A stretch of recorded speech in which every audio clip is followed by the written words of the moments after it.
So the first International Women's Day was held on March the 19th, 1911 in Germany, Austria, Denmark and some other European countries. This is our one day to be out there and be proud.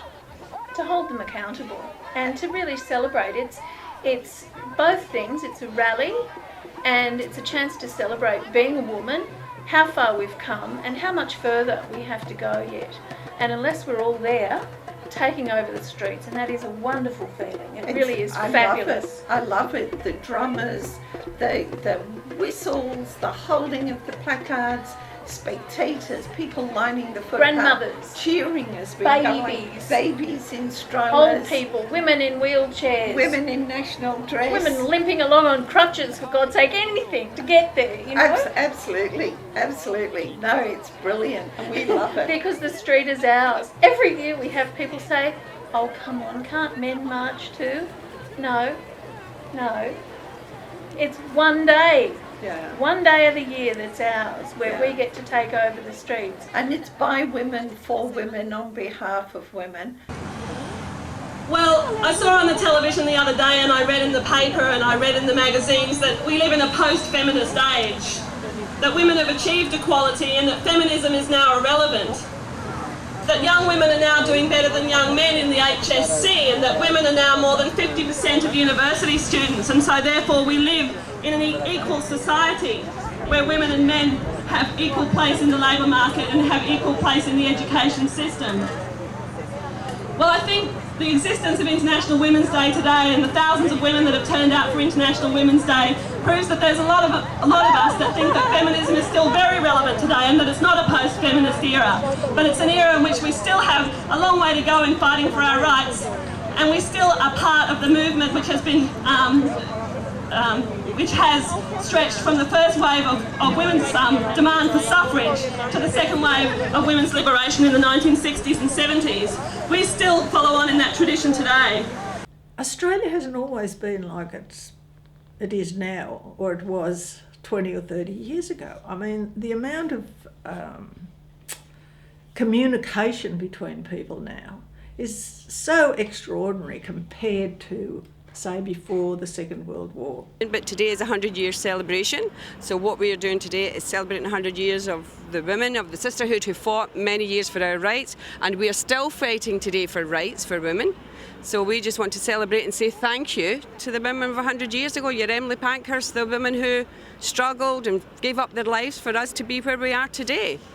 Happy International Women's Day, Beth. Thank you, Jan. Happy International Women's Day to you too. Okay, and it's been wonderful. Are you happy with it? I am. I'm really pleased. I think we got a great turnout today. Fantastic to see so many women there, that the march stretched way back beyond where you could see and ahead of us in the pods. It just seemed to go on forever. It was fabulous. Good turnout.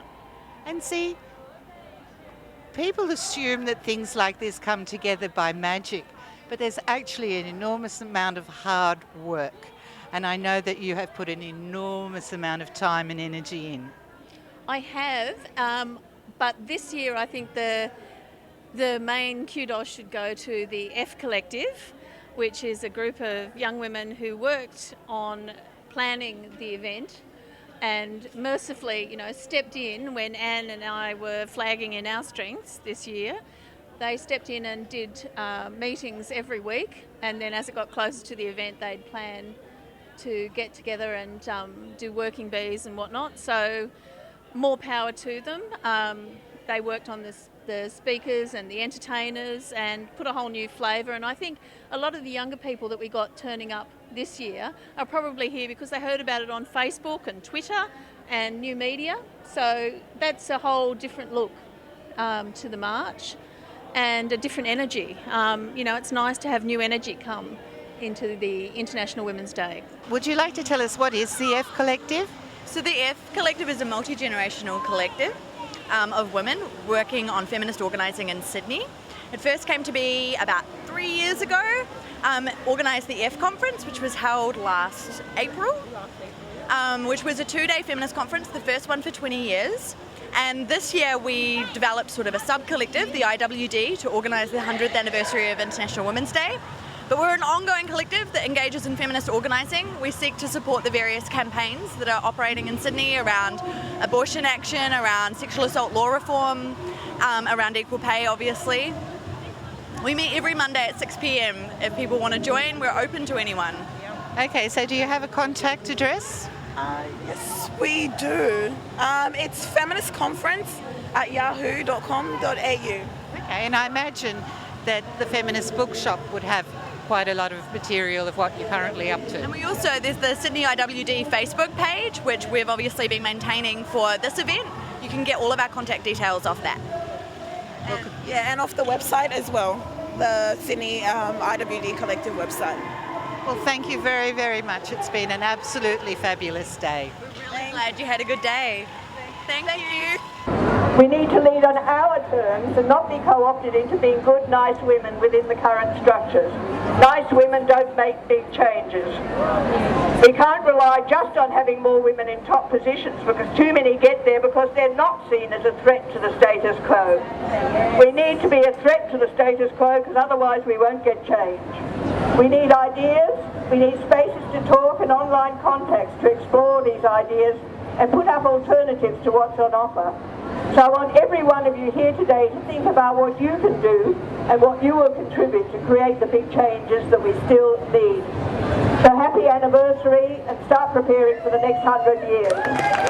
Has she been down here? The memory tent recalls not history but her story. The whole idea of her story is that so far history's been really told from a male perspective.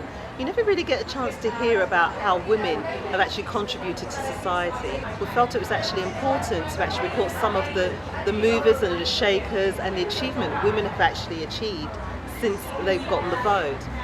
We started over there with the suffragettes, started from the 1900s, and we've moved along and actually recorded basically the suffragettes, their changing fashion, their domestic life, what they've achieved, people like Melanie Melba.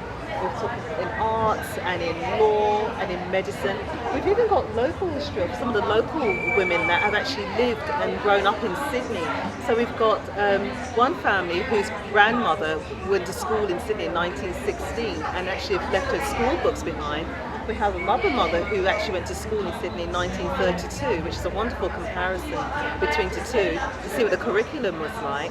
We swing right around and go into second phase of feminism, where you had from the end of the First World War going into the 1950s. So again, you're seeing more of achievement, women in art, you know, basically how domestic life has changed, women going into the workforce. From there, we've actually swung right round to actually other women achievers. So you're actually looking at maybe a little bit more fashion, women in law, women in engineering, women in technology, women pilots, women scientists, women astronauts. You know, we're talking about, then we move into like the 70s and we're looking at where women really got active, where they're talking about, you know, things like abortion rights and AIDS and, you know, having the church not interfering with their rights to actually have an abortion or to have the child. Ecofeminism came up towards the 80s and the 21st century. We're also looking at women going from youth into old age, how they can make their lives active. Even having fun. You know, just because you're getting older doesn't mean you can't have fun, right? It's just a day where around the world women can celebrate the ongoing fight to defend women's rights and to continue to make more gains to fight for women's equality. Oh, I think that there's been a lot of change in attitudes towards women, but I think that it's a continuing thing to continue to defend and fight for women's rights. I think as the economy goes into deeper crisis, which it is around the world, I think that, you know, the thing that's most obvious in everybody's minds right now is the collapse of currencies all over Asia. That as the economy goes into crisis like that, one of the things that the employing class needs to do is to begin to make inroads in what women have gained in the fight for equality, and that we're going to see a lot of things like the attacks on abortion rights that have just happened in Western Australia, or you know, attacks on equal wages for women. An ideological campaign, I think, is always part of it. During times of economic crisis, trying to blame unemployment on immigrants, on, you know, women having jobs that men should have. You know, there's going to be a lot that we're going to need to debate out and discuss and win, you know, more and more working people to the idea that the fight for women's rights is totally part of the fight to defend the rights of the working class as a whole. Well, this is a day to celebrate with other women about our achievements, where we've got so far. It's also a day to remember where we haven't got to, and to sort of remind ourselves that we've got to keep on with the fight and keep on with the struggle. All the political parties, while they give lip service to the idea that there should be more women there making decisions, they never really do anything about it. So we decided to go it alone and set up an Australian Women's Party. Our main plank in our platform is that there should be equal numbers of men and women in all the parliaments throughout Australia. And what we've been focusing on today on International Women's Day was the idea that we're heading towards a republic, we're heading towards the 21st century.